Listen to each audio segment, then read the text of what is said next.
internacional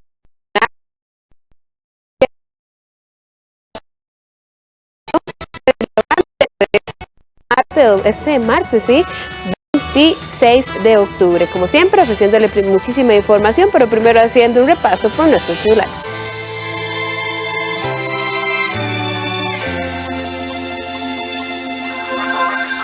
Un informe de auditoría de la NAME señala deterioro en pavimento y sistemas de drenaje en el paso de desnivel de Guadalupe, inaugurado el pasado 24 de marzo. En los últimos 5 años, el Hospital Nacional de Niños hospitaliza 2.869 niños por quemaduras. Este 2021, al mes de julio, se reportaban 179, la mayoría pequeños de 0 a 4 años. En esta edición conversaremos sobre la prevención de las quemaduras. Cientos de personas procedentes de Nicaragua empezaron a cruzar la frontera con Honduras cuando medios de este país informaron que las autoridades hondureñas estaban vacunando contra la COVID-19 a los nicaragüenses. Y en los deportes, la selección juvenil de Costa Rica regresará a la acción internacional tras casi 2 años sin jugar. Los ticos enfrentarán a Uruguay el próximo viernes. 12:02 y vamos con el detalle de las informaciones. Un informe de la NAME de la Universidad de Costa Rica determinó una serie de defectos en un nuevo paso de desnivel ubicado en Guadalupe, especialmente relacionados con el deterioro del pavimento y el sistema de drenajes. Los señalamientos de la NAME fueron comunicados a la unidad ejecutora y gestora del proyecto anteriormente, quienes se encuentran en el proceso de reparación de defectos. Una serie de inconsistencias y deterioros en el paso de desnivel de Guadalupe, inaugurado en marzo anterior, fueron identificados y recopilados en un informe de auditoría que realizó la NAME de la Universidad de Costa Rica. Entre las conclusiones de este informe destacan principalmente hallazgos como el deterioro del pavimento y sistemas de drenaje de la obra, los cuales están siendo reparados por la unidad ejecutora y gestora del proyecto. Pese a que las inspecciones para este informe se realizaron entre febrero del 2020 y abril del 2021, la NAME realizó 2 visitas más posteriores a esta fecha para verificar si habían mejoras respecto a los señalamientos que se hicieron previamente. Estas fueron parte de las conclusiones y hallazgos de la inspección que realizó la NAME durante la etapa constructiva del proyecto. El informe resume el proceso de auditoría que se hizo el proyecto para su paso de nivel Guadalupe. Esta auditoría fue ejecutada entre los meses de febrero 2020 y abril 2021. Luego se realizaron alrededor de 48 visitas al proyecto y se realizaron ensayos a 48 materiales durante el proceso constructivo. A partir de estas actividades se emitieron alrededor de 29 notas e informes durante el proceso de ejecución del proyecto con el fin de que éstas tuvieran una incidencia positiva en el proyecto. El informe realiza una recopilación de todas estas notas e informes donde el documento señala oportunidades de mejora en los estudios previos relacionados con la parte hidrológica, las estructuras de pavimento, la parte estructural y la topografía. En lo relacionado con las prácticas constructivas, se evidenciaron oportunidades de mejora en el proceso constructivo de base estabilizada. La NAME también adjuntó al informe recomendaciones como monitorear el desempeño de la mezcla asfáltica a lotes de acero o fortalecer el proceso de inspección de tuberías. Evidenciamos el cumplimiento de la mayoría de las muestras de concreto que ensayamos. También se evidenciaron incumplimientos relacionados con la grabación de la subbase granular utilizada en el proyecto, incumplimientos con algunos paños de base estabilizada en relación con el parámetro de resistencia y también se evidenciaron incumplimientos relacionados con la mezcla asfáltica, especialmente con el parámetro de VFA en la relación a la volumetría y algunos ensayos de desempeño. La construcción del paso a desnivel en Guadalupe inició en enero del 2020 y estuvo a cargo de la firma española Puentes y Calzadas, grupo de empresas, y demandó una inversión de $19.5 millones. El Ministerio de Educación incluirá a partir del curso lectivo 2022 el programa Secciones Bilingües como parte de la oferta académica de algunos centros educativos. El programa intensifica la enseñanza del inglés con respecto a una malla curricular regular con el objetivo de que los egresados obtengan niveles altos en el dominio del idioma. Actualmente solo 8 centros educativos trabajan bajo esta modalidad como parte del plan piloto. Tras varios años de ejecutar el plan piloto Secciones Bilingües, el Consejo Superior de Educación aprobó incluirlo dentro de la oferta académica nacional. Además, acordó ampliar el servicio a 2 centros educativos nuevos para el 2022. Se trata del Liceo de Ciudad Negri, en Coto, y el Colegio José María Gutiérrez de Liberia. Las Secciones Bilingües es un programa que se implementó durante 5 años como plan piloto para mejorar el nivel de inglés de estudiantes que egresan del sistema educativo público. Los alumnos que son parte del programa reciben hasta 14 lecciones de inglés a la semana, además de cursos nivelatorios. Hasta la fecha son 6 los centros educativos que son parte de la estrategia: el Liceo de Nicoya, el Liceo de Colorado en Avangares, el Liceo Higuito en Desamparados, el Liceo Santo Domingo en Heredia, el Liceo Sinaí en Pérez Celedón y el Liceo San Rafael ubicado en Alajuela. Es una gran noticia porque los estudiantes que cursan en las secciones bilingües alcanzan un nivel de dominio avanzado, como lo evidenció una prueba de monitoreo de la Universidad de Costa Rica. El 90% de los estudiantes alcanzaron un nivel avanzado. Adicionalmente, se acordó la ampliación a 2 lugares estratégicos como Guanacaste y Coto para que en el 2022 inicien con secciones bilingües. La decisión del Consejo de incorporar el programa responde a los buenos resultados obtenidos. El MEP afirma que cerca del 90% de los estudiantes tienen niveles avanzados del dominio de la lengua inglés, según los resultados de la prueba de progreso, alineada al Marco Común Europeo de Referencia para las Lenguas, que se aplicó en coordinación con la Universidad de Costa Rica en septiembre de este año.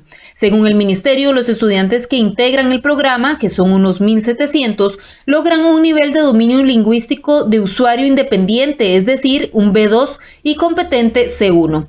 El logro de estos estudiantes dista de las capacidades de la mayoría de los estudiantes del país. Aproximadamente el 70% de los estudiantes egresados del sistema educativo público solo alcanzan nociones muy básicas del idioma inglés y es capaz de sacar el sentido general de las lecturas sencillas. Lo anterior, a pesar de que muchos de ellos reciben el segundo idioma desde primaria. Un eslabón perdido de la cadena del conocimiento son las mismas capacidades de los docentes, quienes presentan niveles básicos. Entre el 50% y el 60% de los profesores están en las bandas para enseñar, es decir, banda B2 y C1. Entre el 30% y 40% tienen un nivel de dominio B1, es decir, un nivel intermedio, y están en un paso de alcanzar el nivel que esperan para B2. El pasado mes de septiembre, el MEP junto a la UCR realizó una prueba diagnóstico del idioma inglés a poco más de 80,000 estudiantes voluntarios. Y si usted está en busca de empleo, cuidado con las estafas. Manpower Group Costa Rica anunció este martes que continúan los intentos de estafa de personas externas que se hacen pasar por colaboradores de la organización. Los estafadores contactan a las víctimas bajo el presunto de una oferta laboral donde solicitan el pago de un monto de dinero o ingresar a un enlace para luego pedirles que se acerquen a las oficinas de Manpower Group Costa Rica. Pese a que las primeras víctimas se registraron el pasado mes de julio, a la fecha continúa la cantidad de personas que sigue cayendo en el engaño. La compañía recomienda que antes de dar información personal a desconocidos, los candidatos deben consultar los fines y cuestionarse si están ante una oportunidad real o detectar si se trata de una estafa. Asimismo, la empresa recuerda que su cuenta de WhatsApp está verificada por la aplicación. Esto quiere decir que tiene un check verde al lado del nombre en el chat. Ok, nosotros en las últimas semanas hemos tenido algunas personas que nos visitan aquí en nuestras oficinas y nos dicen que han sido contactados para participar en alguno de nuestros procesos de selección. Lo que nos encontramos es que son personas que no hacen parte de nuestro equipo de trabajo, inescrupulosas, que se están aprovechando de la necesidad de la gente. ¿Qué les piden? Primero, que llenen algún tipo de link. Segundo, en algunos casos les piden alguna contribución económica y finalmente hay un tipo de pedidos de fotografías, sobre todo de cuerpo entero. Queremos indicarles que nosotros no pedimos que llenen links, igualmente tampoco pedimos ninguna contribución económica, todos nuestros procesos de selección son gratis para nuestros candidatos y finalmente en el caso de las fotos lo máximo que podríamos llegar a pedir son fotos tipo documento que básicamente las usamos para nuestros gafetes.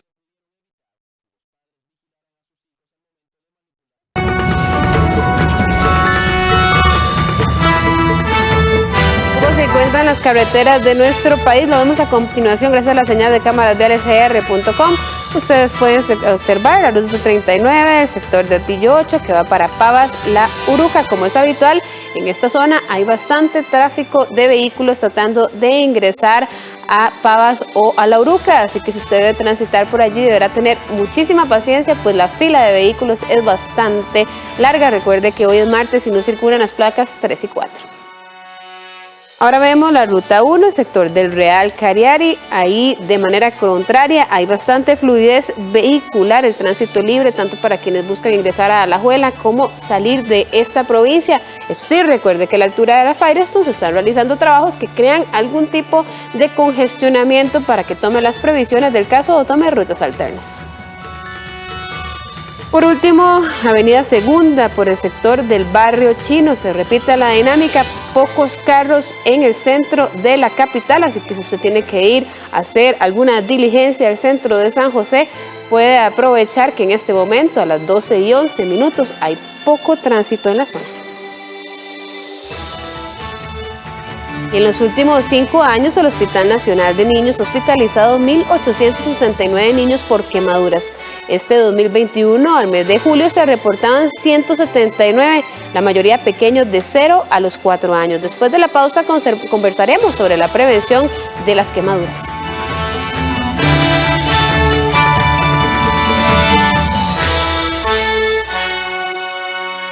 Cuando vivís en un país así, es natural que nos nazca cuidarlo, que nos importe tanto conservar nuestra tierra como a nuestra gente.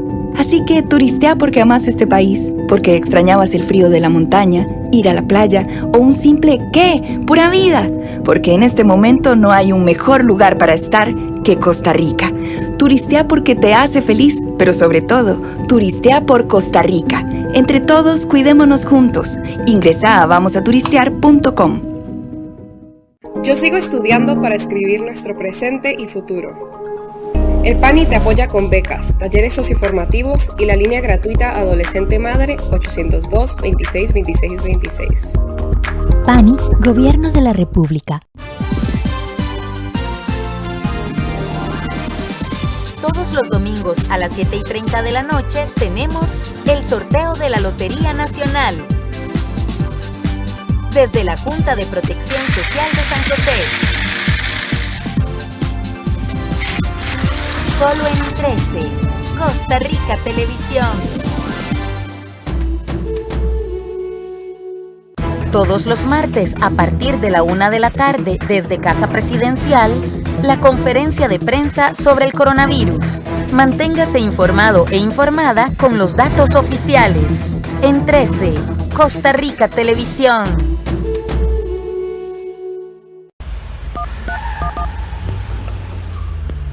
Raxa 1311 es la línea telefónica de Raxa que me ahorra tiempo haciendo trámites estatales. Llame ya al 1311. Raxa, hagamos el futuro juntos. Banco Popular presenta el tipo de cambio. Y a las 12:14 le contamos cómo se encuentra la divisa norteamericana. El tipo de cambio para este martes, la compra en 629 colones con 54 céntimos, mientras que la venta se ubica en 635 colones con 08 céntimos y continúa subiendo el tipo de cambio.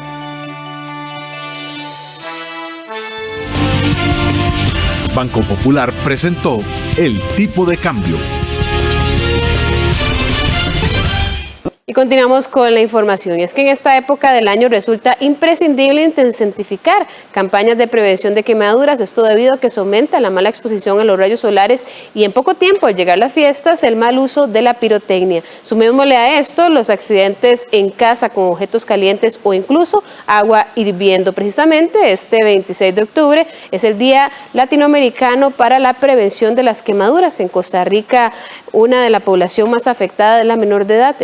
Solamente en los últimos 5 años, el Hospital de Niños ha hospitalizado 1.869 niños por quemaduras. Este 2021, en mes de julio, se reportaban 179, la mayoría pequeños de 0 a 4 años. Para hablar un poco sobre la prevención y las consecuencias de una quemadura, tanto en niños como en adultos, conversamos vía remota con el doctor Carlos Antonio Siri, que es director de la Escuela de Medicina de la Universidad Latina, fue fundador del Banco de Piel y tuvo a cargo la jefatura de la unidad de del Niño Quemado del Hospital Nacional de Niños. Muy buenas tardes, doctor, y gracias por acompañarnos. Buenas tardes, un gusto que nos hayan invitado en esta conversación sobre este importante tema. Gracias, doctor. Es que como ya lo mencionaba, una quemadura puede afectar a cualquier persona, pero los niños son una de la población más vulnerable ante este tipo de incidentes. ¿Cómo hacer para aumentar la prevención con los menores, tanto en casa como en otros lugares? Bueno, sí es algo que en este día se ha estado discutiendo bastante, y no solamente con las quemaduras en niños, sino que también la prevención de las quemaduras en general, en adultos también. Obviamente que los niños requiere una situación especial, una reflexión especial, porque los niños están a cargo de nosotros los adultos, y nosotros tenemos que hacer todos los esfuerzos para evitar que estas eventualidades sucedan. Tenemos que poner más atención a los indicadores que nos dice el Hospital de Niños con respecto a la incidencia de estas quemaduras. Ya sabemos que si nosotros entendemos cuál es nuestra realidad, entonces vamos a poder hacer una cultura de prevención. En ese sentido les puedo decir, el 90% de los niños se queman en la casa. De esos niños que se queman en la casa, la mitad se queman en la cocina. Y si nosotros entendemos esto, y con solamente ese punto evitamos de que los niños entren a la cocina, vamos a hacer un súper impacto en la disminución de quemaduras. Otros países lo han demostrado, pero también es importante saber que los menores de 4 o 5 años es el grupo más importante en cuanto a incidencia de quemaduras. El 68 o 70% de los niños pertenecen a ese grupo. Imagínense, apenas en los primeros 4 años de vida, es el grupo más vulnerable, el que más depende de los adultos, el que menos concepto tiene en su cabeza todavía incorporado los aspectos de prevención o de riesgo de los elementos que lo rodean. Entonces, es muy importante estar haciendo reflexión sobre esto, y definitivamente que si ponemos en el contexto cuál es la causa más importante de quemaduras, decimos definitivamente que es los líquidos calientes por mucho, ¿verdad? Casi que 70% también de las quemaduras se deben a líquidos calientes que normalmente salen de la cocina. Precisamente, doctor, esa era mi siguiente pregunta. En su experiencia, ¿cuáles serán los accidentes más comunes que pueden crear quemaduras graves? Aquí hablamos tal vez no solo de niños, sino también de adultos. Así es, en adultos ya intervienen otros aspectos más. El fuego, que en niños solamente, pues la cifra es baja, afortunadamente es de cerca de un 8%, pero en adultos ya se incrementa. Y en adultos también tenemos quemaduras eléctricas con mucha mayor frecuencia, y principalmente ya el aspecto de quemaduras de alto voltaje, que también es una situación muy lamentable en adultos, ya que causa mucha secuela, es grave no solamente a nivel de piel, sino que en otros órganos. Pero en niños tenemos como esas quemaduras más importantes, los líquidos, el tocar objetos calientes, la fricción y el fuego. Otras causas de quemaduras como la pólvora, la electricidad misma, que generalmente es de bajo voltaje, o los químicos son quemaduras de menor incidencia, aunque no despreciables.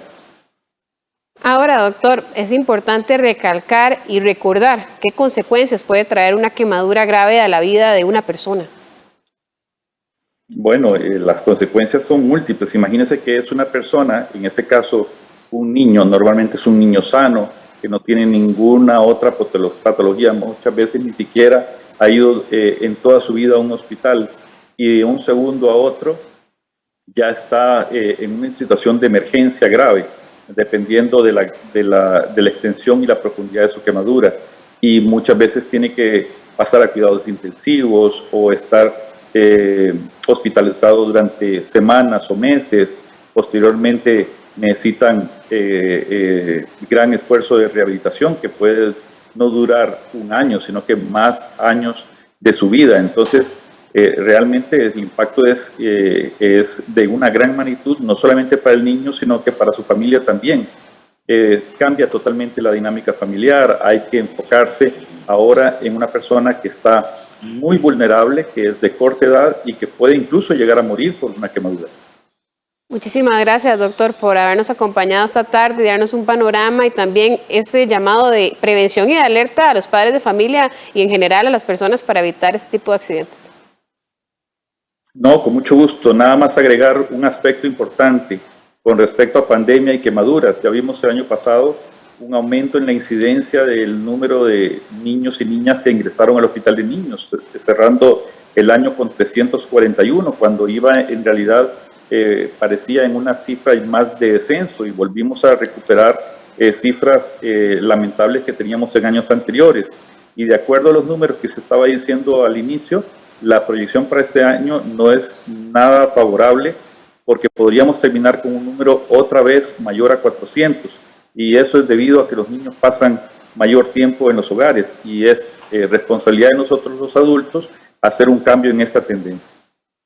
Muchísimas gracias, doctor, y también importante ese llamado. Muchísimas gracias al doctor Carlos Siri, quien es director de la Escuela de Medicina de la Universidad Latina y también fue fundador del Banco de Piel. Y precisamente hablando de pandemia, ¿cuáles son los datos COVID-19 que presentó el Ministerio de Salud para este 29 de octubre? Los vemos a continuación en pantalla.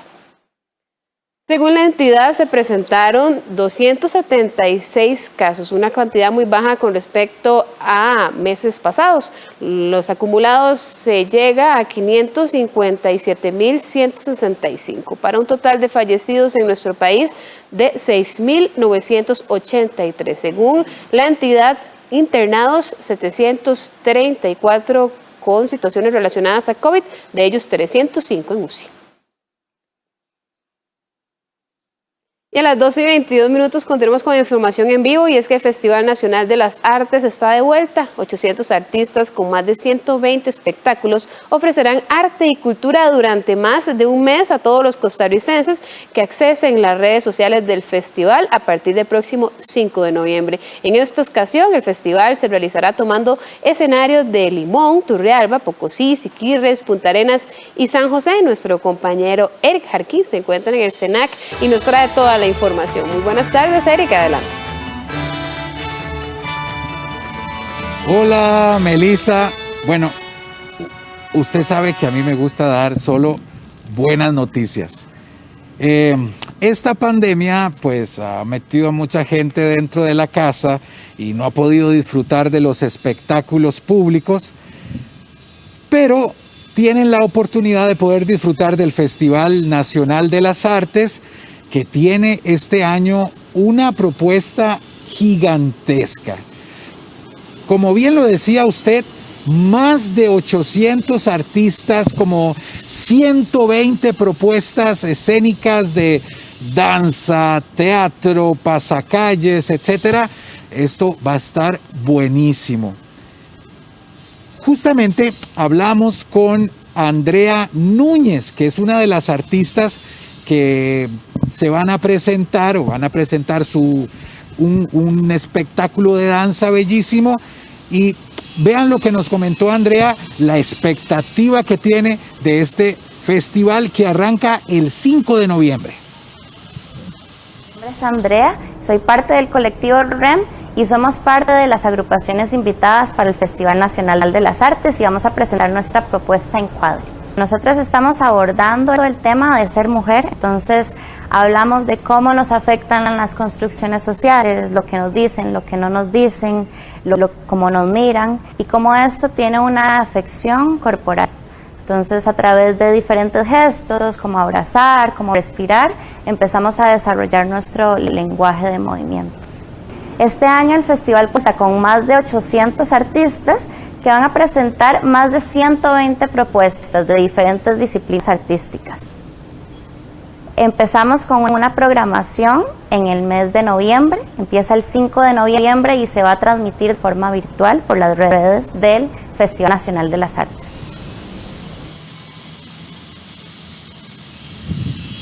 Precisamente nos cuenta la organización que el 5 de noviembre a las 7 de la noche empiezan a liberarse contenidos, de modo que usted pueda disfrutar del festival a cualquier hora del día, las 24 horas del día durante los 7 días de la semana, y esto se va a extender hasta el 12 de diciembre. Claro, entiendo yo que los contenidos van a estar ahí publicados hasta el 31 de diciembre y usted va a poder disfrutar. Para hablar un poquito más acerca de toda la propuesta que vamos a tener en este Festival Nacional de las Artes, tenemos hoy con nosotros a Marianela Proti, que es la productora general del Festival Nacional de las Artes. ¿Qué tal, Marianela? Hola, muchas gracias por el espacio. Marianela, titánico hacer un Festival Nacional de las Artes en medio de la pandemia, pero cuéntenos, ¿qué tenemos para este año? Sí, bueno, este es un formato virtual. Vamos a estar en la página de nosotros, Festival de las Artes Costa Rica.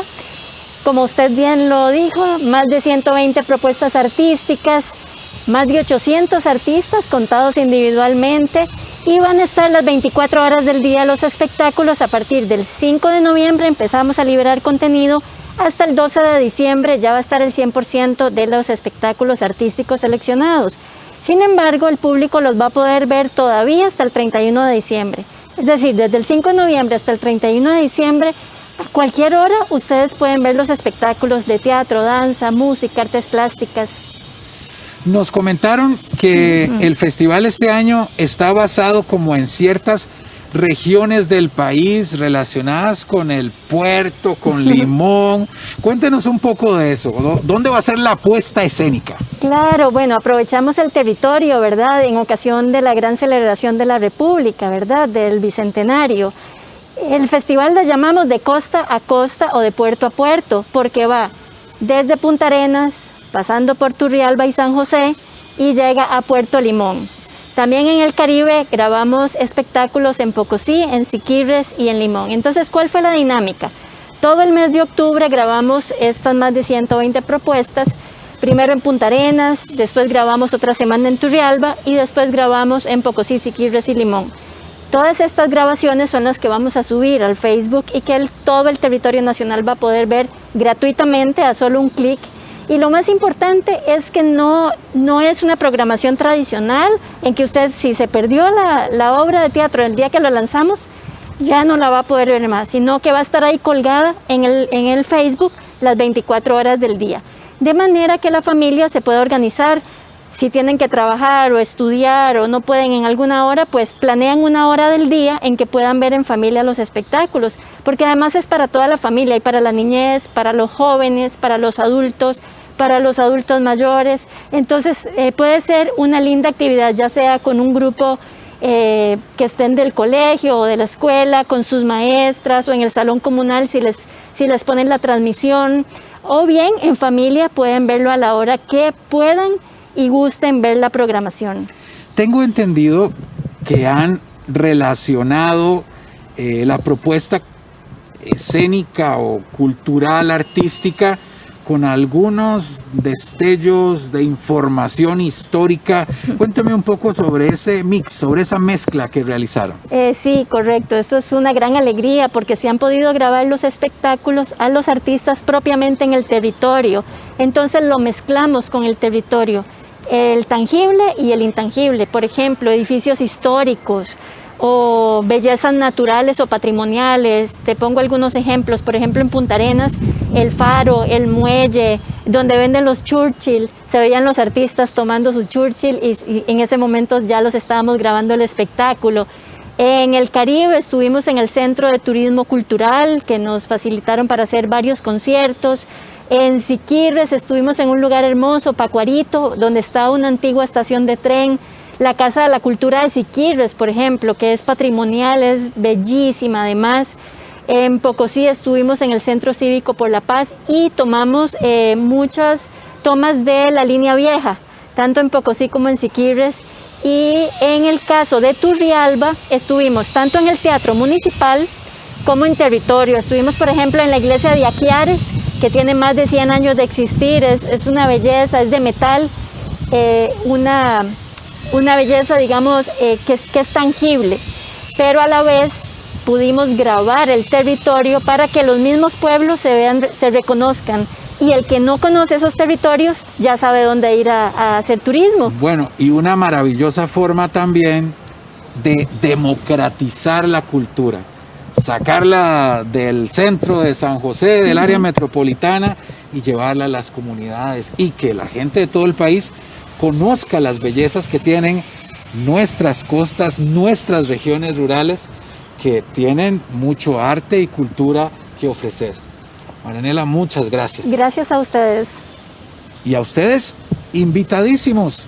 A partir entonces del 5 de noviembre se empiezan a liberar los contenidos de expresiones artísticas para que usted disfrute de lo mejor del Festival Nacional de las Artes 2021. Regresamos con nuestra compañera en el estudio central. Muchísimas gracias, Eric, y por supuesto todos invitados a este Festival Nacional de las Artes. Y siguiendo con temas de cultura, desde este miércoles 26 de octubre fue develado un mosaico alegórico a la Virgen de los Ángeles en un jardín del Vaticano, donde el mosaico de nuestra patrona comparte espacio junto a otros murales con imágenes de distintas partes de Latinoamérica. La Ciudad del Vaticano es el estado más pequeño del mundo, pero destaca por su imponente Basílica de Roma y la enorme muralla que rodea a sus 44 hectáreas.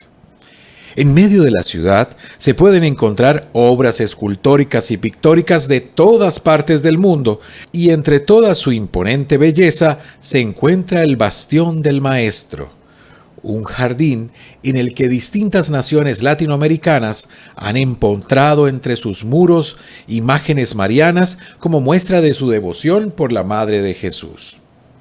Entre las alegorías encontramos a Nuestra Señora de la Presentación del Quinché, mosaico ecuatoriano, la Virgen del Rosario de Guatemala, Nuestra Señora de la Alta Gracia, patrona de la República Dominicana, Nuestra Señora de la Paz de El Salvador, la Virgen de los Milagros de Caacupé de Paraguay, la Virgen de Copacabana, patrona de Bolivia, la Morenita o Virgen de Suyapa, alegoría a la Virgen Protectora de los hondureños, la Virgen del Carmen de Chile y, por supuesto, nuestra patrona, la Virgen de los Ángeles, la Negrita, que a partir de esta semana se incorporó al maravilloso tributo mariano en tierras vaticanas. Un saludo a la Virgen. Oh Señora y Madre mía, con filial cariño vengo de los ángeles de María a ofrecerte cuanto soy y cuanto tengo. Mis ojos para mirarte, mi voz para bendecirte, mi corazón para amarte y mi vida para servirte. Acepta, Madre, este don que te ofrenda mi cariño y guárdame como un niño cerca de tu corazón. Que nunca sea yo traidor al amor que hoy te prometo y que siempre esté sujeto mi corazón a tu amor. En la vida, en la aflicción, en estudios o alegrías, mírame con compasión, no me dejes, Madre mía. Nuestra patrona es desde 1635 referente del ser nacional y su basílica es punto de confluencia de muchos costarricenses. Hoy ocupa un lugar importante entre los jardines de Roma. Hermosa iniciativa del Papa Francisco, siempre atento a la iglesia hispanoparlante y mariana.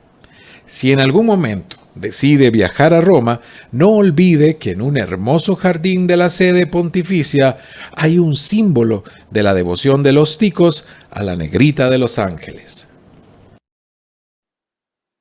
Y cambiamos de tema, y es que el Ministerio de Educación afirma que el informe crítico de la Contraloría General de la República no tomó en cuenta el contexto de la pandemia y tampoco consideró estrategias de monitoreo que supuestamente se están empleando en este momento. El ente contralor llamó la atención ante el aumento de la desigualdad entre estudiantes que se intensificó por la supuesta falta de acciones del ministerio.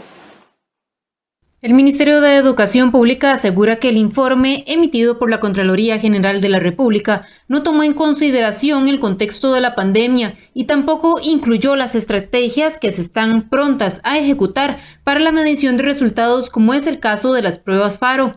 En un informe emitido este lunes, la Contraloría hizo un fuerte señalamiento al Ministerio de Educación Pública y lo responsabilizó del ensanchamiento de las desigualdades entre estudiantes durante los últimos 2 años. Además, la Contraloría asegura que el MEP no dispone de información suficiente para evaluar los resultados de las estrategias que han implementado en el proceso educativo de cara a la pandemia, como las guías de trabajo autónomo y las clases a distancia. El MEP afirma que las políticas educativas se monitorean con insumos de más amplia escala que se están ampliando en este momento. Sin embargo, la Contraloría indicó que no es posible validar las acciones que se encuentran en proceso de desarrollo. La viceministra de Educación, Milania Brenes, comentó que el MEP explicó a los auditores que las estrategias Aprendo en Casa y Regresar, llevadas a cabo para el servicio de educación ante la emergencia sanitaria, se formularon en respuesta a una emergencia nacional y que han estado alineadas con las acciones educativas y administrativas, con los niveles de abordaje y las políticas de equidad. Además, asegura que ambas estrategias contemplan acciones de acompañamiento, seguimiento y monitoreo, entre otros. De acuerdo con la jerarca académica, el informe de la Contraloría captó una parte del proceso educativo, sin considerar en qué marco se implementan las estrategias y planes en el corto plazo, con el contexto de una pandemia que provocó una emergencia nacional y mundial. El MEP asegura que durante el proceso de análisis de la auditoría, ellos presentaron al menos 7 reportes de información de diversas áreas que, según afirman, se nutren de la misma información que aportan los docentes, administrativos y estudiantes. También mencionaron el recorte del presupuesto como parte de los limitantes para la creación de planes de acción aún más específicos. En este informe, los principales resultados hallados por la Contraloría General de la República apuntan que el MEP no conoce la efectividad de la adaptación del servicio de educación primaria, dado que no dispone de información suficiente, por ejemplo, sobre el nivel de entrega efectiva de las guías de trabajo autónomo. Esa falta de información, según la Contraloría, afecta además la toma de decisiones a futuro.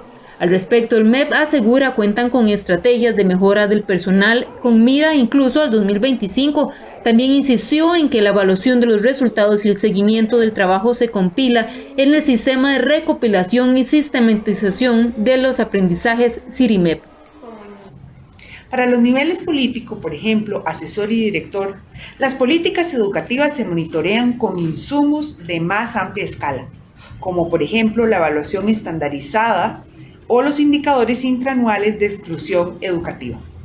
Por esta razón, en este ciclo lectivo del año 2021, como respuesta a las necesidades de información integrada a nivel nacional para la toma de decisiones, se desarrolló el sistema ya mencionado CIRIMEP, que en este primer semestre permitió el registro, evaluación de los aprendizajes y envío de informes descriptivos de logro a un total de 1.127.165 personas estudiantes. Además, la aplicación de las pruebas nacionales FARO, dentro de las cuales está la prueba de dominio lingüístico, en noviembre y diciembre del año 2021, permitirán conocer con detalle los niveles de logro alcanzados por la totalidad de las personas estudiantes.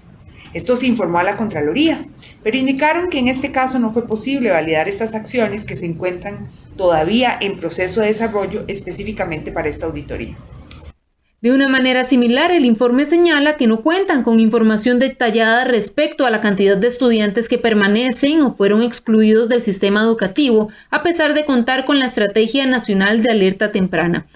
El MEP asegura que le aclaró al ente Contralor que en el 2020 el indicador de exclusión intraanual fue de 1,55%, pero que para conocer las repercusiones se requiere la comparación con los datos de permanencia del 2021, producto del censo de medio año que finalizó el 16 de octubre y que ya reporta 1.166.000 estudiantes activos. Y los salarios mínimos del sector privado tendrán un aumento de 2.09% a partir del 1 de enero del 2022. También se aprobaron incrementos adicionales para 4 categorías, entre ellos el servicio doméstico.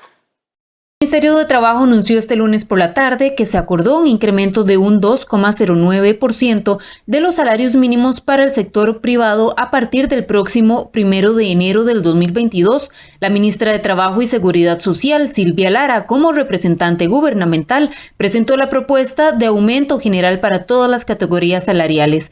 En las sesiones anteriores, los representantes del sector sindical habían presentado una propuesta de aumento igual al 2,09%, junto a la Unión Costarricense de Cámaras y asociaciones del sector empresarial privado y UCAEP.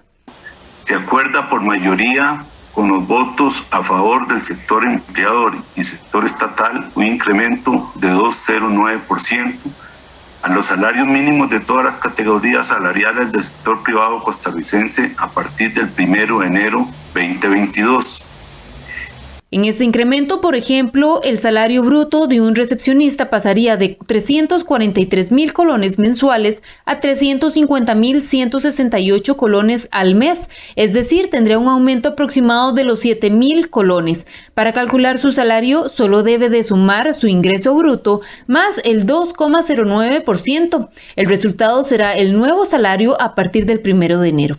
El Consejo Nacional de Salarios también aprobó la aplicación de incrementos adicionales en las siguientes categorías específicas.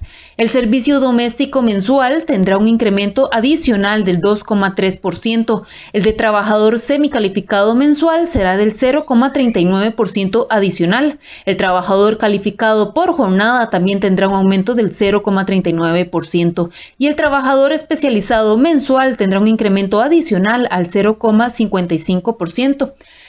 Para calcular este aumento deberá de sumar su salario bruto actual al incremento general del 2,09%, que en el caso del servicio doméstico, por poner un ejemplo, será de 209.284 colones mensuales.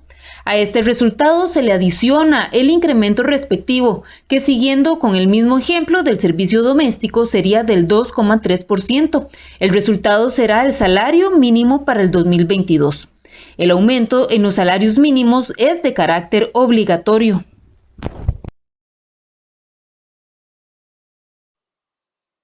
Y cientos de personas procedentes de Nicaragua empezaron a cruzar la frontera con Honduras cuando medios de este país informaron que las autoridades hondureñas estaban vacunando contra la COVID-19 a los nicaragüenses. Más información tras la pausa.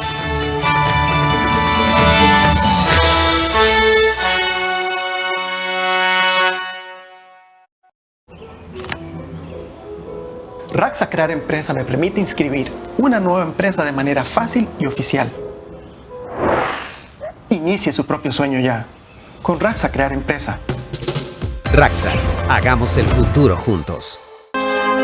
En Construyendo la Costa Rica del Bicentenario, hacemos un viaje por la historia para celebrar los hitos y personajes que marcaron con acierto la identidad de nuestra nación. Y de la mano de la banda de conciertos de Heredia, hacemos un homenaje a grandes figuras de la música costarricense. Los jueves a las 10 de la noche, con repetición el sábado a las 8 de la noche y el domingo a las 10 de la mañana.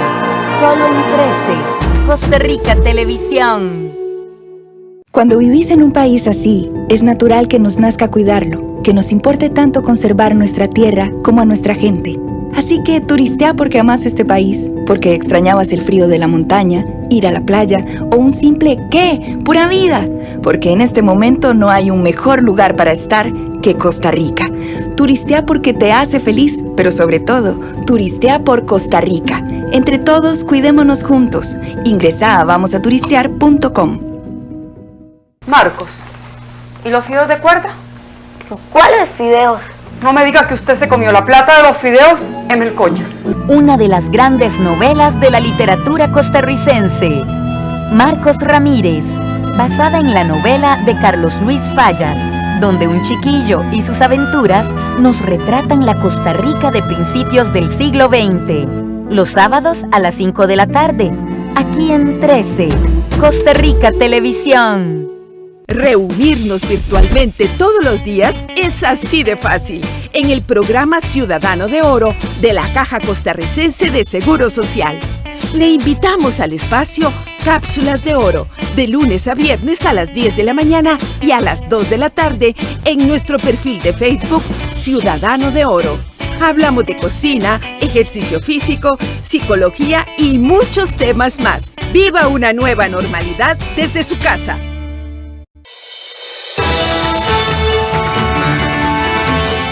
En el ámbito internacional, montados a caballo o en balsas, miles de nicaragüenses buscan llegar a Honduras con la esperanza de recibir la vacuna de Moderna o Pfizer contra la COVID-19, después de que una brigada médica esté aplicando a quienes cruzan la frontera.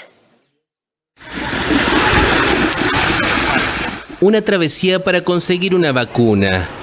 Miles de nicaragüenses cruzaban el lunes el río Guasaule con la esperanza de recibir en Honduras el inmunizante de Moderna o Pfizer contra el coronavirus que una brigada médica está aplicando al solo cruzar la frontera. Denuncian que en su país no pueden recibir los fármacos reconocidos por la Organización Mundial de la Salud. Están poniendo una, pero dicen que es la cubana y esa no nos garantizan para salir fuera del país, no nos garantizan que es buena vacuna. Entonces usted sabe que uno tiene familia por todos lados, entonces tenemos en Honduras, tenemos en Costa Rica, en Panamá, entonces tenemos que viajar y si no nos protege no nos sirve esa vacuna. Desde el jueves anterior, cientos de personas procedentes de Nicaragua empezaron a cruzar la frontera con Honduras, cuando medios de su país informaron que las autoridades hondureñas estaban vacunando a los nicaragüenses. Al final de su recorrido en una carpa verde, una decena de enfermeras inoculan a los mayores de 12 años con el inmunizante de Moderna y a las mujeres embarazadas con el de Pfizer. No es que seamos políticos ni cosas por el estilo, pero este es un gran gesto de humanidad. Gracias al gobierno de Honduras y que Dios me lo bendiga. La Organización Panamericana de la Salud ubica a Nicaragua entre los 6 países del continente con menor cobertura de vacunación. En tanto, Honduras ha inmunizado a cerca del 40% de sus habitantes, con vacunas compradas o donadas por el mecanismo COVAX de la OMS y algunos organismos privados. Y miles de empleados de la ciudad de Nueva York, en su mayoría bomberos, desfilaron este lunes por el puente de Brooklyn contra la obligación de inmunizarse contra el SARS-CoV-2. Miles de empleados de la ciudad de Nueva York protestaron el lunes contra la obligación de inmunizarse contra el COVID-19. La marcha estuvo integrada principalmente por bomberos. La semana pasada, la ciudad de Nueva York extendió la obligación de inmunizarse a los 160,000 empleados municipales, de los cuales 46,000 no habían recibido su primera inyección. Además, se anunció un bono de $500 en salario a quienes reciban la primera dosis antes del 29 de octubre. Luego se suspenderá durante un primer tiempo la paga de los que se nieguen a vacunarse. El sindicato de policías de la ciudad anunció que atacaría esta decisión ante los tribunales. Hablemos de la verdad, hablemos de la ciencia real, no de escoger qué parte de la ciencia quieres. No es la Biblia. Esta es la ciencia. No puede elegir lo que tiene sentido para usted, decir que tiene sentido para todos los demás. Es por eso que estoy aquí, por eso estoy aquí hoy. No me importa quién esté luchando contra el comunismo, me importa un carajo quién esté luchando contra el socialismo. Lo que estoy peleando aquí es no ser pinchado por una aguja que no haya demostrado su eficacia. Según el Departamento de Bomberos de Nueva York, 60% de sus 17,000 empleados estaban vacunados hasta el lunes, muy por debajo del promedio de los adultos de la ciudad, que es de 84%. Los manifestantes desconfían de los periodistas y además de banderas estadounidenses llevaban lemas a favor del expresidente Donald Trump. En este momento, con mi cuerpo, mi elección, debería poder elegir qué tipo de, especialmente con esta vacuna que tiene tanta retroalimentación negativa, que no está siendo cubierta por los medios de comunicación. Creo que esto es digno de una pelea y la gente debería ponerse de pie. Y si no lo hace, algún día se arrepentirá. Docentes y el personal de salud fueron obligados a vacunarse en septiembre y ahora la tasa de vacunación en ese grupo rebasa el 95%. Y Nigeria lanzó oficialmente una versión digital de su divisa después de que se retrasara su lanzamiento a principios de octubre. La primera moneda digital de África. Nigeria, la primera economía africana y la nación más poblada del continente, presentó el lunes la iNaira, la versión digital de su divisa, como parte de un esfuerzo por facilitar las transacciones en línea. El uso de las divisas digitales del Banco Central puede ayudar a la gente y los comercios a alejarse de la informalidad al sector formal, y de este modo crear la base fiscal del país.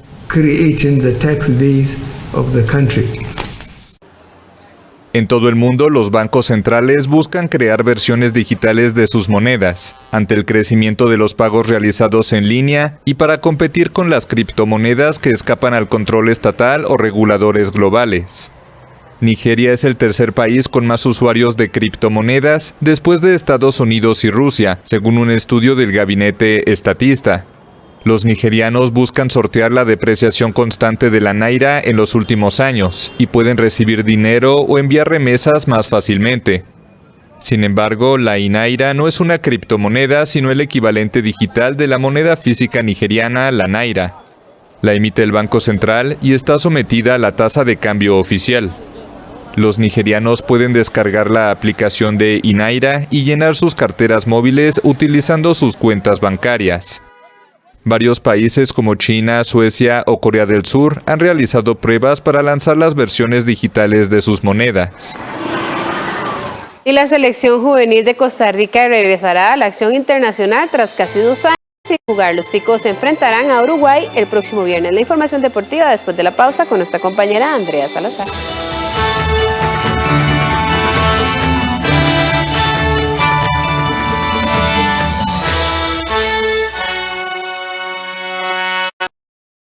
No recuerdo si desconecté el cargador.